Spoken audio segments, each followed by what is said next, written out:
इस कार्यक्रम के पुण्यार्जक हैं श्री आदिनाथ दिगंबर जैन समाज एवं चातुर्मास सेवा समिति, कुरवाई, जिला विदिशा, मध्य प्रदेश। श्वास लें और श्वास ना छोड़ें तो क्या होगा? श्वास लें और श्वास को ना छोड़ें तो क्या होता है? घुटन होती है। भोजन करें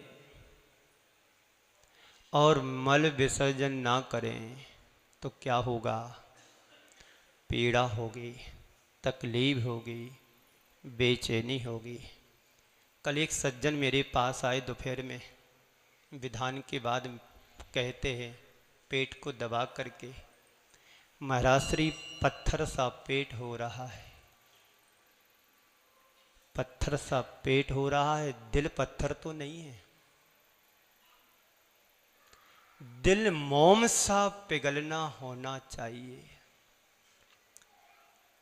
मन तुम्हारा सरल होगा, शरीर कैसा भी रहे सब नॉर्मल हो जाएगा। भोजन करें और विसर्जन ना करें तो क्या होगा? पीड़ा होगी, तकलीफ होगा, दुख होगा। श्वास को लेना जितना जरूरी है, श्वास को छोड़ना उतना उससे ज्यादा भी जरूरी है।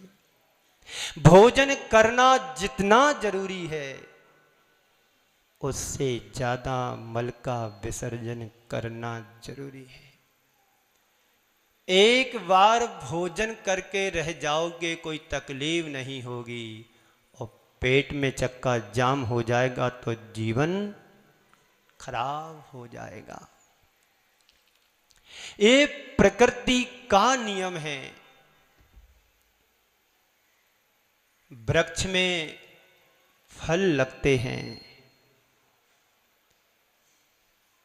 पकते हैं और वृक्ष फिर अपना फल त्याग कर देते हैं। ये प्रकृति का नियम है। हमें बहुत बड़ा संदेश ये प्रकृति देती है। अगर हमने ग्रहण किया है तो त्यागना भी बहुत जरूरी होता है। ग्रहण के साथ त्याग से ही जीवन का सही संतुलन बनता है। क्या सुना? त्याग के साथ, ग्रहण के साथ त्याग से ही जीवन का सही संतुलन बनता है। उसके अभाव में जीवन में संतुलन बिगड़ जाता है। आप रोज कमाते हैं, बोलो रोज कमाते हैं ना? रोज कमाते हो पर लगाते कितना हो ये भी तो देखो। कमाना तुम्हारे जीवन की जरूरत हो सकती है। फिर से बोलूं, कमाना तुम्हारे जीवन की जरूरत हो सकती है, और कमाना ही तुम्हारी जरूरत बन जाए तो इससे क्या होगा? कमाओ किसके लिए? दान के लिए, स्वयं के लिए, औरों के लिए, दूसरों के लिए, किसके लिए? अभी चर्चा करूंगा। आज हमें त्याग धर्म की बात करना है। किसकी बात? त्यागो किसको? स्वयं को नहीं। और त्याग से ही हमें अपने जीवन की शुरुआत करना है। पतित से पावन बनने का धर्म ही त्याग धर्म है। हमारे महापुरुषों ने त्याग किया, वो आदर्श हमारे बन गए, हमारे प्रभु बन गए। और यदि संचित करके, संग्रह करके अपने जीवन में जोड़ करके रखते तो आज हमारे परमात्मा प्रभु नहीं बन पाते। तप त्याग के बिना कुछ भी संभव नहीं है। आप गृहस्थों के लिए त्याग अलग है और साधुओं का त्याग अलग है। साधु जीवन में जब त्याग की बात आती है तो सर्वस्व की होती है। इसलिए कहा गया है परिग्रह निर्वृत्ति त्यागः। परिग्रह निर्वृत्ति त्यागा, सारे परिग्रह को छोड़ने का नाम त्याग है। अभी एक सज्जन मेरे को बाहर मिले, बोलते महाराज श्री परिग्रह का त्याग होना चाहिए। मैंने कहा बहुत अच्छी बात है, तो शुरुआत आप ही से करते हैं। परिग्रह का त्याग होना चाहिए, शुरुआत आपसे करते। नहीं महाराज श्री, त्याग की बात अलग है और परिग्रह की बात अलग है। आप जो जिसको परिग्रह मानते वो परिग्रह अपनी जगह है, पर संत कहते हैं सबसे बड़ा परिग्रह तो हमारा मन का विकार भाव है। राग देश क्रोध मान माया लोभ मत्सर, ये तुम्हारी चेतना को जकड़े हुए हैं। ये परिग्रह का त्याग करो। बाहर का परिग्रह तुम्हें परिग्रह सा दिखाई देता है, पर अंतरंग परिग्रह भी कितने प्रकार का है? 14 प्रकार का है। 14 प्रकार का अंतरंग परिग्रह है। इस परिग्रह के त्याग का नाम सच्चा धर्म त्याग धर्म है।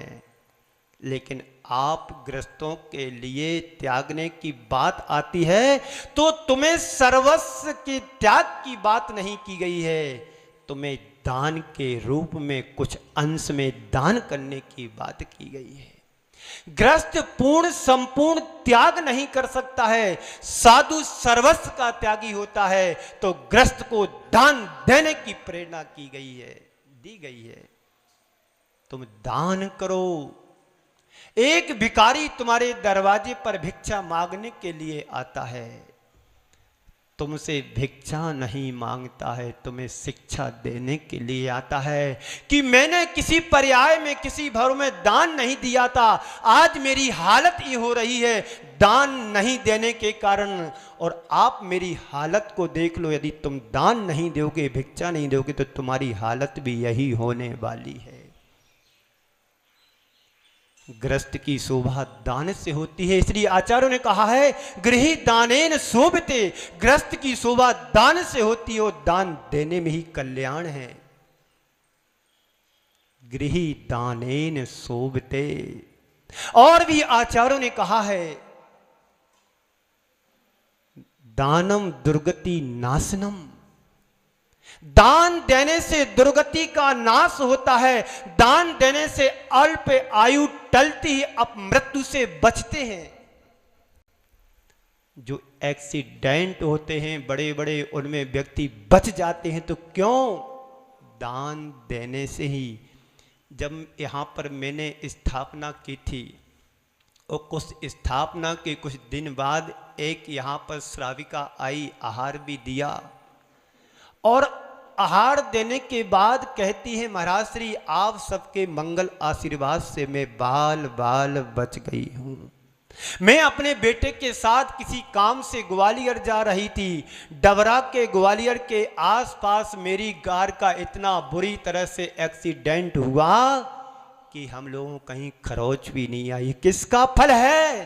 दान दे मन हर्ष विशेष से। दान देने से प्रसन्नता होना चाहिए और दान देने से तुम्हारी मृत्यु टलती है। एक प्रत्यक्ष उदाहरण अभी 1.5 माह पहले का है, बता दूं कौन है वो? दिव्यांश की मां,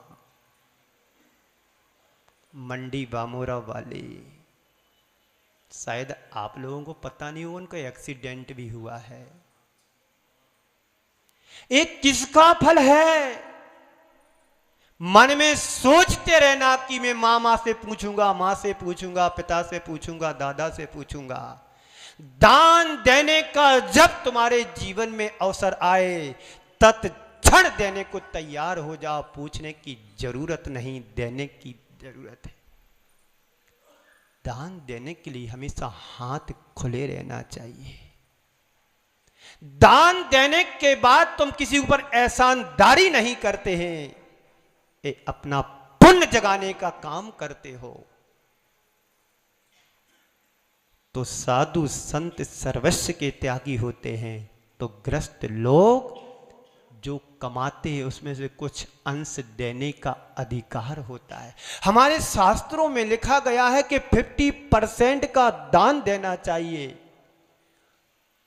50% का दान नहीं दे सकते हैं तो कम से कम 10% पर तुम्हारा राइट नहीं, अधिकार नहीं रखने का।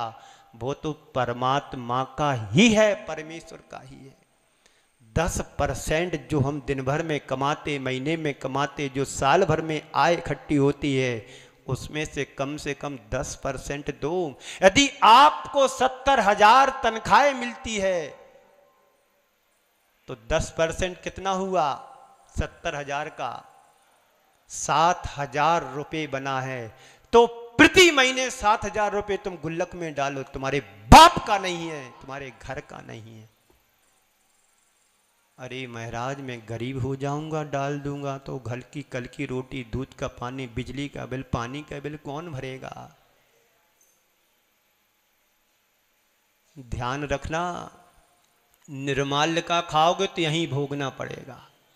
मंदिर की लाइट यूज करते, मंदिर के पंखे उपयोग करते, मंदिर की चटाई उपयोग करते, मंदिर का जल उपयोग करते, मंदिर के बर्तन उपयोग करते, मंदिर की सब कुछ व्यवस्था उपयोग करते हो। तुम कितना दान देते हो मंदिर में साल भर के लिए? 300 रुपये, 500 रुपये, 600 रुपये रख लेना गुल्लक, भी अपने पैसे घर में काम आएंगे, बरौनी को देने के लिए, माली को नहीं। पाप कमा रहे हो विशुद्ध धर्म के नाम पर। मैं रात में सुन रहा था, बोलना नहीं है नहीं तो आवाज बाहर जाएगी, बाद में समझा दूंगा। चोरी नहीं करना, जितना तुम यहां लगाओगे उससे डबल तुम पाओगे। हमारे आचार्यों ने कहा है दान रबड़ की गेंद की तरह होता है। दान रबड़ की गेंद की तरह होता है। आप रबड़ की गेंद को दीवार पर फेंकते हैं, जस्ट तुम्हारे पास वापस आती है। यही स्थिति दान की है। जितना तुम परमात्मा के परोपकार के क्षेत्र में लगाओगे उतना तुमको रिटर्न डबल मिलेगा। देख लो लगा करके। आप सट्टा तो लगाते हो, शेयर बाजार में लगाते हो, सारे चारों चित्त खाने चित्त हो जाते, गांठ का भी चला जाता है। करोड़ों रुपए डूब जाते हैं पानी में। फिर अंत में एक ही उपचार देता है कि रवानगी संसार से। यही हो रहा है देश में। इन हाथों से छूटता नहीं, जल्दी मरने को तैयार हो जाएगा पर देने को तैयार नहीं होगा। तो तुम्हारे लिए त्याग नहीं, तुम्हारे लिए दान को त्याग कहा गया है। गृहस्थों के लिए दान को त्याग कहा गया है। त्यागो दानम, क्या कहा है? त्यागो दानम। दान, दान और त्याग में क्या अंतर है? दान अंश का होता है और त्याग सर्वस्व का होता है। त्याग पूर्ण का होता है, सर्वस्व का होता है। जो तुमने सारी जिंदगी जोड़ा है उसको छोड़ देने का नाम त्याग है। मुकेश भाई एमएलए, 40 साल की सर्विस में तुमने गवर्नमेंट को कितना लिया है? उसमें से 10% निकाल के रख लो, नहीं तो निर्माल्य का दोष लगेगा। भगवान का खा रहे तुम। वैसे देते रहते हैं, उदारता दिखाते हैं, दानशीलता दिखाते, पर कितना सामने वाले की व्यवस्था से। सामने वाला एक रोटी खाएगा, तुम आधी खाना, तो तुम्हारा कॉम्बिनेशन तो अच्छा रहेगा। फिर सामने वाला रोटी एक खाए तो तुम एक खाओ। सामने वाला ने 1100 लिखा है, तुमने 1100 लिखा है, क्या किया तुमने? नहीं, किसी को देख करके दान नहीं दिया जाता है, सामर्थ्य और शक्ति के आधार पर दान दिया जाता है। दान देने से मन में खुशी अपार होना चाहिए, अपार खुशी हो। रोज दवाई दारू में पैसे जाते हैं, वहां नहीं सोचते। मंदिर में लगाओगे, दान दोगे, शांति धारा करोगे तो आप मृत्यु से टलोगे, जीव दया में दोगे तो आप मृत्यु से टलोगे। दान देते रहो, नहीं तो फिर मांगना पड़ेगा। एक बार ऐसा हुआ, एक कंजूस सेठ था, पर अपार संपदा का स्वामी था। धार्मिक कर्म से बिल्कुल विमुख रहता था। पति और पत्नी में 36 का आंकड़ा था। पति जितना बिगड़ा था, पत्नी उतनी सुधरी थी। पति जितना अधर्म था, पत्नी उतना धर्मात्मा थी। 36 का आंकड़ा, लड़ाई में नहीं, धर्म कर्म के क्षेत्र में। एक दिन उस नगर में एक संत का प्रवास हुआ। संत की बड़ी प्रभावना थी, धूमधाम से लोग, श्रद्धा लोग दर्शन करने जाएं, प्रवचन सुने, बड़ी भीड़ लगी रहे। पत्नी को लगा कि हमारे पतिदेव भी इस भीड़ में आ जाएं तो मेरा सौभाग्य समझूंगा मैं। पत्नी के बार बार कहने पर पतिदेव ने मन तैयार कर लिया कि चलो आज प्रवचन पर जाना है, सुनना है, गुरुदेव के चरणों में बैठना है। उस दिन गुरुदेव का प्रवचन दान पर हुआ। किस पर? दान और त्याग पर हुआ। दान पर प्रवचन हुआ। पतिदेव आगे बैठे हैं, बड़े ध्यान से कान लगा करके प्रवचन सुन रहे हैं। पत्नी भी सामने अपोजिट बैठी है, बार बार पतिदेव का चेहरा देख रही है कि पतिदेव हमारे मनोयोग से प्रवचन सुन रहे हैं। और अंदर से खुशी भी पत्नी को हो रही है कि असर पड़ रहा है। प्रवचन पूरा हुआ। जाते जाते रास्ते में मंदिर के बाहर निकलते पत्नी ने पूछ लिया पतिदेव से कि स्वामी प्रवचन कैसा लगा? स्वामी का उत्तर मिलता है, प्रवचन बहुत सुंदर और अच्छा लगा। अभी तालियां बजवाएंगे, आपसे बाद में रुको, बात पूरी होने दो, अभी अधूरी बात है। पत्नी ने कहा पतिदेव से कि स्वामी प्रवचन कैसा लगा? उधर से जवाब मिलता, प्रवचन बहुत अच्छा लगा। तो पत्नी कहती अब तुम्हें करना क्या है? तो पतिदेव कहते वो सुनो, यहाँ के पतिदेव ऐसे हैं जैसे हमें सुना रहा हूं। पतिदेव कहते हैं कि सुनो, बात ऐसी है, मैंने आज के प्रवचन से ये निष्कर्ष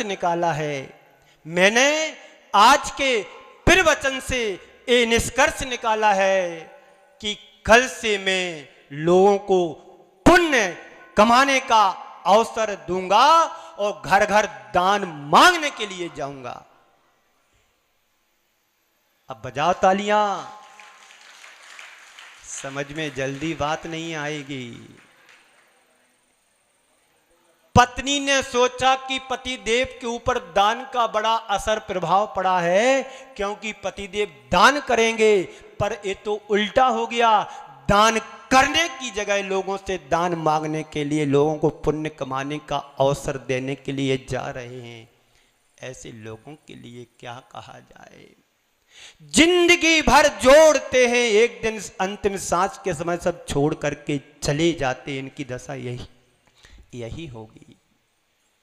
तो त्यागो दानम, दान और त्याग में क्या अंतर है?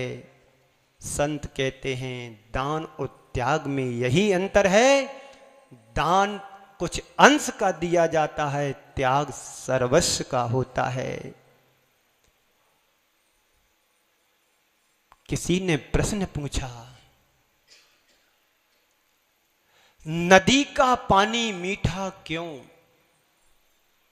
और समुद्र का पानी खारा क्यों? कभी आपने ऐसा सोचा? कि नदी का पानी मीठा क्यों होता है और समुद्र का खारा पानी क्यों होता है। जैन साहब,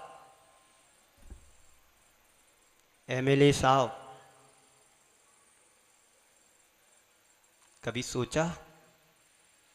महानुभाव संत कहते हैं नदी का पानी मीठा सिर्फ इसलिए होता है क्योंकि नदी वितरण करती हैं, बांटती हैं, अपने पास कुछ भी नहीं रखती हैं, इसलिए नदी का पानी मीठा होता है।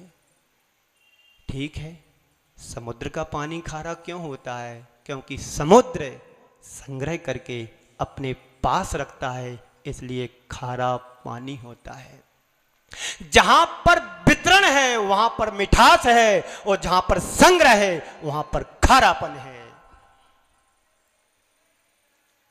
जहां पर संग्रह है वहां पर खारापन, और जहां पर वितरण है वहां पर मीठापन। वितरण में मिठास होना चाहिए, खटास नहीं।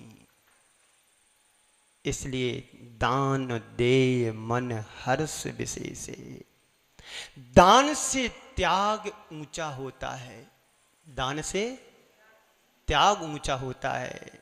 इसलिए भारतीय संस्कृति में कहा गया है त्यागी की पूजा होती है और दानी की प्रशंसा होती है। आप दान करोगे, लोग तालियां बजाएंगे, अनुमोदना करेंगे और तुम्हारी भूरी भूरी प्रशंसा करेंगे कि एमएलए साहब ने 51,000 रुपए दान कर दिए गौशाला के लिए। एक ने भी ताली नहीं बजाई, पता है कि दिए ही नहीं है। त्यागी की, भारतीय संस्कृति में त्यागी की पूजा की जाती है और दानी की प्रशंसा की जाती है। जो दान देते हैं उनकी प्रशंसा होती है। आपसे आज मैं त्याग की बात नहीं करूंगा। क्यों? मुझे पता है आप त्याग कर भी नहीं पाओगे। मैं आपसे कहूं आ जाओ दीक्षा ले लो, सर्वस्व त्याग कर दो, जो होगा देखा जाएगा। नहीं महाराज श्री, अभी बेटे की शादी हुई है, अभी मात्र 3 महीने हुए हैं, 4 महीने, अभी कैसे त्याग कर दूं मैं? नई बहू आई है, अभी उसको बेटे को लेकर के बाहर घूमने जाना है, घर संभालना, व्यापार संभालना, दुकान संभालना। कैसे? तुम्हें तो क्या हरा हरा दिखता है? आप मुनि महाराज बन गए, आपने देखा क्या है संसार की गतिविधियां क्या है, परिवार कैसे चलाना, परिवार को कैसे हैंडल करना है, कैसे घर परिवार को मैनेज करना है। बस आप तो जो ठहरे बीतरागी, मुझे कब बनाओगे? तो कहने का तात्पर्य है कि आज मैं आपसे त्याग की बात नहीं करूंगा, क्योंकि आप त्याग कर भी नहीं पाओगे। संत कहते हैं त्यागने की स्थिति तुम्हारी नहीं है, परंतु दान देने की क्षमता तुम्हारे पास जरूर है। महामंत्री, तुम त्याग नहीं कर सकते हो, ये मुझे पता है। तुम दान कर सकते, मुझे ये भी पता है। दान दे मन हर्ष विशेषे, यह भव पर भव जस यस लीजे। यहां दोगे वहां पाओगे। आप लोग विदेश जाते हो ना, कुछ लोगों की तैयारी भी होगी जाने की, और कुछ जाके आ भी गए होंगे, 1 आध 2 तो होंगे इस मोहल्ले में। तो यहां की मुद्रा क्या वहां चलती है? नहीं चलती ना। मैं तो कभी गया नहीं हूं, मैं ट्रेन में ही बामुश्किल से 1 बार बैठा हूं। 23 साल की उम्र में एकमात्र 1 बार ट्रेन में बैठा हूं। बीना से ललितपुर जा रहा था क्षमा सागर जी के दर्शन करके, संता सागर जी के दर्शन करने के लिए। एक बात बता दूं, टिकट भी मैंने नहीं ली। पता नहीं टिकट कहां से लेना, मैंने समझा बस जैसा हाल होगा। पर मेरा पुण्य था कि कुर्ता पजामा में पहना था, तो टीटी क्या बोलते, टीसी के टीसी पूछने भी नहीं आया, बाजू वाले से पूछ रहा हूं दिखाओ। मैं शांति से बैठा हूं। तो आप लोग विदेश जाते हो ना, तो क्या यहां की मुद्रा चलती है? क्या करते हो? उतनी मुद्रा यहां जमा करते हो, वहां की करेंसी डॉलर जो भी वहां मिलता है परिवर्तन होता है। संत कहते हैं महानुभाव, आप यदि अपने पैसे का सदुपयोग करना चाहते हो, प्रभाव में उपभोग करना चाहते हो, तो यहां दान करो। ये दान का फल तुम्हें स्वर्ग में मिलेगा। 4 लोगों को दान करना, बाकी लोगों को तो मजा लेना है। दान करो, दान। बंद करो पंखा, बंद करो। देखो देखो, बंद कर दो पंखे, बंद कर दो। 1 मिनट, जो पंखे हैं ना बंद कर दो। चलिए, चलो चलो। तो ग्रस्तों के लिए कहा गया है गृही दानेन शोभिते। ग्रहणी की शोभा, ग्रस्त की शोभा किसमें है? दान देने में है। तो गृही दानेन शोभिते अर्थात ग्रस्त की शोभा दान में कही गई है। क्यों इतनी दान की महिमा बताई गई है? आचार्यों ने कितनी महिमा की है दान की? महानुभाव, दान की महिमा का स्वरूप बतलाते हुए आचार्य कहते हैं अनुग्रहार्थम स्वस्याति सर्गो दानम। आचार्य उमा स्वामी जी महाराज 6वें अध्याय में कह रहे तत्वार सूत्र में, अनुग्रहार्थम स्वस्याति सर्गो दानम।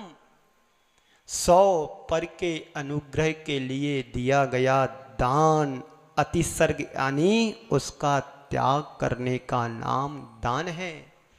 जो 100 और पर के कल्याण में निमित्त बने, वो उसके त्यागने का नाम दान है।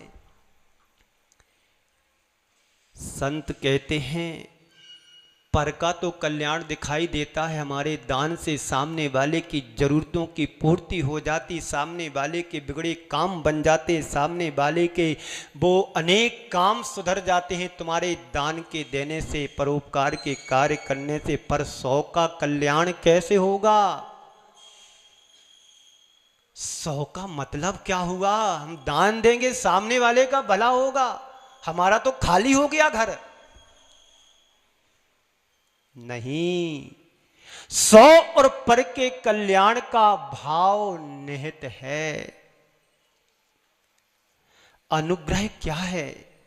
किसी के लिए दान दिया, किसी के कार्य के लिए हमने दान दिया, उससे जो उपकार दिखता है ये तो ठीक है, लेकिन स्वयं का उपकार कैसे? मां साहब ने मान लीजिए 11,000 रुपए किसी कार्य के लिए दान दे दिया,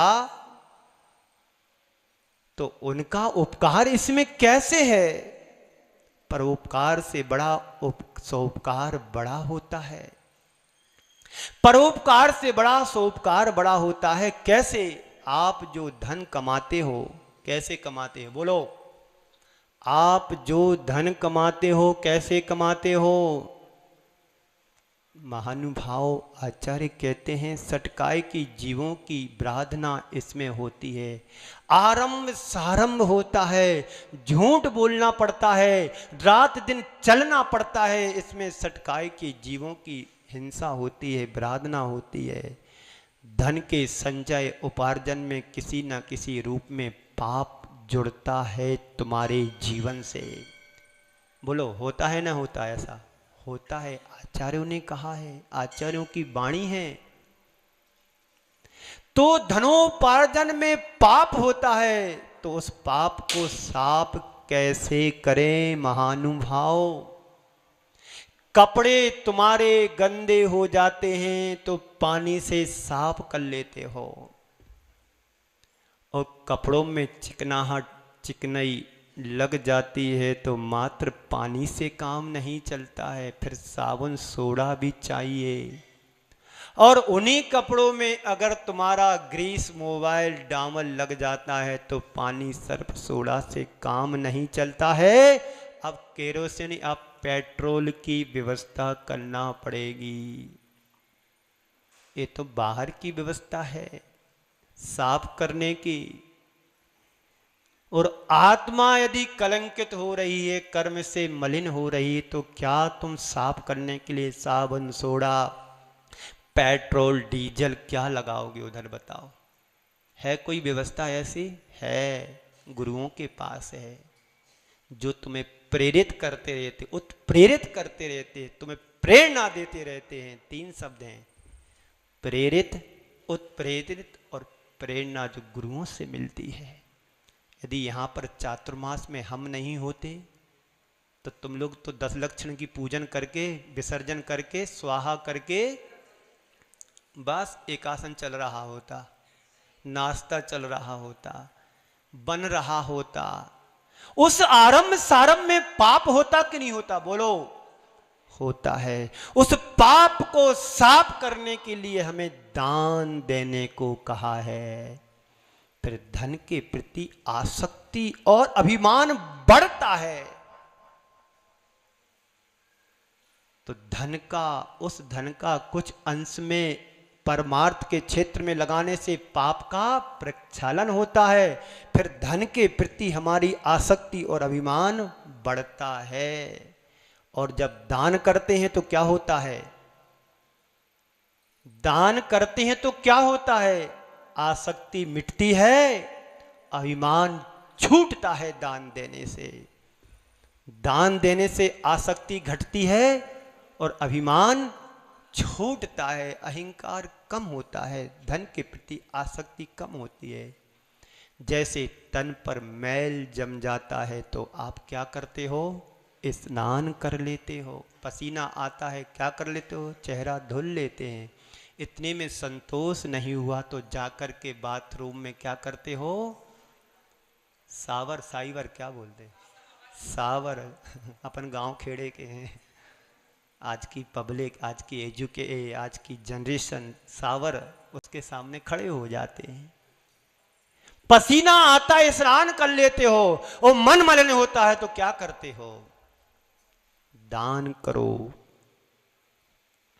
तो महानुभाव संत कहते हैं, चेतन पर कर्म का मैल तो जमे तो प्रक्षालित करने के लिए दान करो। आत्मा पर कर्म जम जाते हैं तो इसको साफ करने के लिए दान से प्रक्षालन करो। भगवान की प्रतिमा का प्रक्षालन करते हो। क्यों? भगवान गंदे हैं? भगवान पे पसीना आ रहा है, भगवान खराब है क्या? नहीं, हम अपने पाप को साफ करने के लिए प्रक्षालन करने आते हैं। ये इसका सिद्धांत है। यही सोपकार है दान देने का, सो उपकार। बात समझ में आई? पर का उपकार क्या है? उसके बिगड़े काम बन जाते। सौ का उपकार इतना है कि हमारे पापों का प्रक्षालन होता है। तो सोपकार की भावना से दान करना चाहिए। आज की 4 बातें सुन रहे हो ना? कि जमाई आ रही है, ऊँगाई आ रही है, नींद आ रही है, भूख लग रही है, क्या हो रहा है बताओ?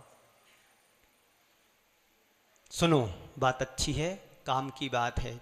आज त्याग धर्म के संदर्भ में 4 बातें जीवन के लिए, 4 सूत्र के रूप में। नंबर 1, कमाना। नंबर 1, कमाना। खूब कमाओ, दोनों हाथों से गुरुओं का आशीर्वाद। देखो जल्दी नमोस्तु कर ली, बड़े स्वार्थी हो। कमाओ। नंबर 2, गमाना। कमा के क्या करते हैं लोग? गमाते हैं। और क्या करोगे? टाकीज में जाओगे, टिकट खरीदोगे 5 रुपए का, 25 और 50 रुपए का। नंबर 1 कमाना, नंबर 2 गमाना, नंबर 3 बचाना, और नंबर 4 लगाना। नंबर 1 कमाना, नंबर 2 गमाना, नंबर 3 बचाना, और नंबर 4 लगाना। देखते हैं आप क्या करते हैं। अभी आप सब पैसा कमाते हो, बोलो हाँ, बोलो जोर से। आप लोग पैसा कमाते हो ना? कमाते हो। कमाते हैं? क्या कमाते हो? पहला सवाल मन से पूछो, क्या कमाते हो? किस लिए कमाते हो? बोलो। महाराज, परिवार के भरण पोषण के लिए कमाते हैं। यही है ना उत्तर? जैन साहब, एमएलए, किस लिए कमाते हो? परिवार के पालन पोषण के लिए कमाते हो। दुकान क्यों चलाते हो? ग्राहकी चले इसलिए चलाते। ग्राहक नहीं आते, दुकान वहीं खड़ी है जहां 50 साल पहले थी, आज भी वहीं दुकान। कहते दुकान चल रही है। दुकान नहीं चल रही, व्यक्ति का दिमाग चल रहा है। कौन कौन सी वैरायटी लेकर के सूरत से आना है। व्यवहार में कहा जाता है कि दुकान, आइए अपने विषय पर, किस लिए कमाते हो? बोलो। परिवार के पालन पोषण भरण पोषण के लिए। का कितना बड़ा परिवार है तुम्हारा, बताओ। कितनी तुम्हें जरूरत है तुम्हारे परिवार के लिए? बोलो। बात समझने की है, गंभीरता से एक पॉइंट समझ लोगे, तुम्हारे अंदर की धन के प्रति आसक्ति दूर हो जाएगी, अभिमान भी द्रोहित हो जाएगा। समझने की है बात, अपने जीवन में उतारने की है। तुम कमा रहे हो तो तुम अपने मन से पूछो, क्या कर रहे हो? धन कमा रहे कि पाप कमा रहे? बोलो। क्या कमा रहे हो? जरूरत के लिए कमा रहे हो, ठीक है, कोई दिक्कत नहीं, कमाओ, जरूरत के लिए कमाओ। संत कहते हैं जरूरत के लिए कमाना है तो कमाओ, कोई दिक्कत नहीं। मुकेश भाई, बीना,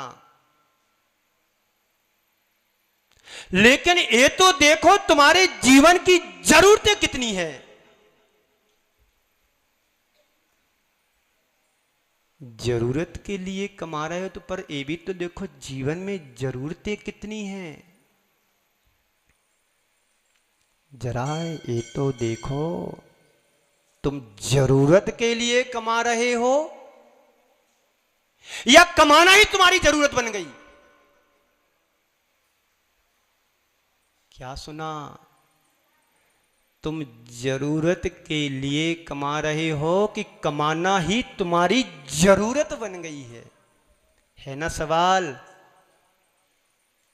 मन से पूछो। आज त्याग का दिन है, सुन के जाना।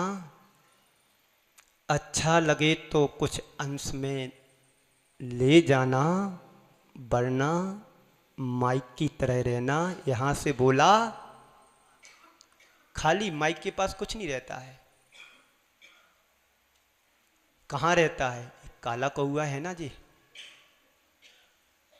सब रिकॉर्डिंग हो रही, तुम्हारी खांसी भी और हमारी वाणी भी।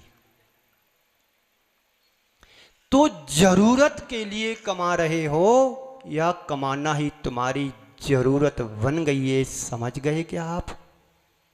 जो जरूरत के लिए कमाते हैं वो इंसान हैं, और जिनकी कमाना ही जरूरत हो गई वो शैतान है। क्या है? शैतान। शैतान किसको समझते? जिंद का काम क्या होता है? जिंद को जितना काम बताओ तुरंत कर देता है। तो एक व्यक्ति परेशान हो गया, कहां से काम नए नए लाएं? कोई इंजीनियर तो है नहीं कि नई नई प्लानिंग देखते जाओ। तो उस व्यक्ति ने क्या किया, जा छन्नी में पानी भर के ला, छन्नी में पानी भर के ला। अब छन्नी में रोग टिके ना, तब ना। शायद आप लोग भी ऐसे ही हो, कमाना ही तुम्हारी जरूरत हो। 4-5 बातें सुनो, 4 बातें। ये तो सुना दिया, कमाना, गमाना, बचाना, लगाना। किसके लिए कमाना? पहला सवाल, कितना कमाना? दूसरा सवाल, कब तक कमाना? बुढ़े तो हो गए हो, 90-84 साल के मां साहब, छोड़ दो दुकान जाना, अपने मकान में आ जाओ, पल भर का भरोसा नहीं है ना श्रेयांश मां साहब? ए नहीं, क्या नाम, श्रीमान शिखर चंद जी मां साहब।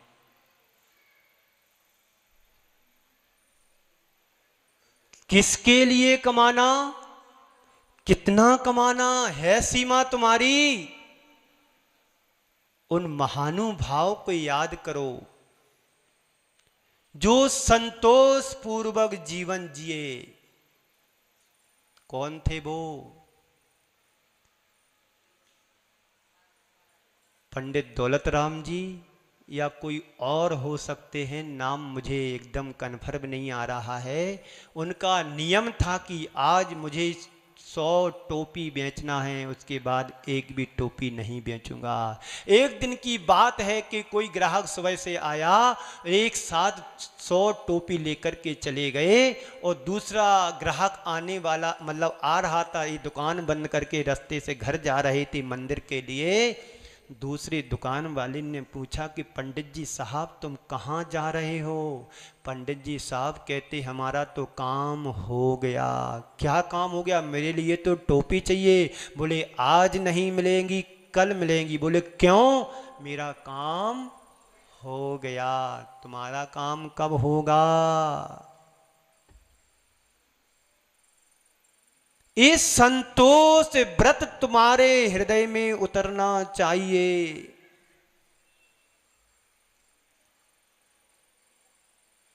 जिंदगी भर कमाया हुआ एक झटके में व्यक्ति छोड़ करके चला जाता है। किसके लिए कमाना? कितना कमाना? कब तक कमाना? और अंतिम बात, कैसे कमाना? अन्याय अनीति से कमाना कि न्याय नीति से कमाना? किसके लिए कमाओ?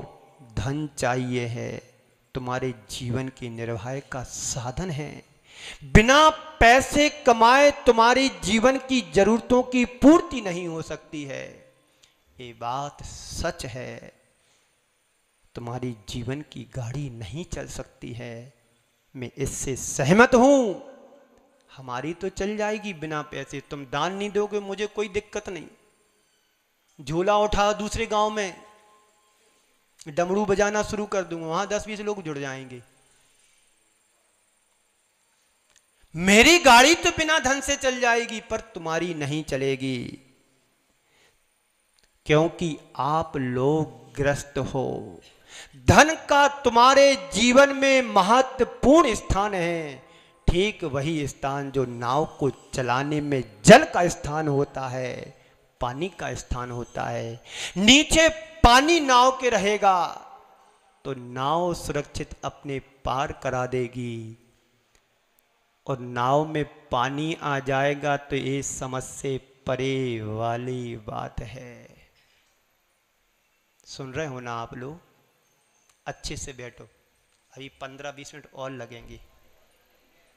आज त्याग है, त्याग। आप कमाइए, जरूरत के लिए कमाइए। क्यों कमाना?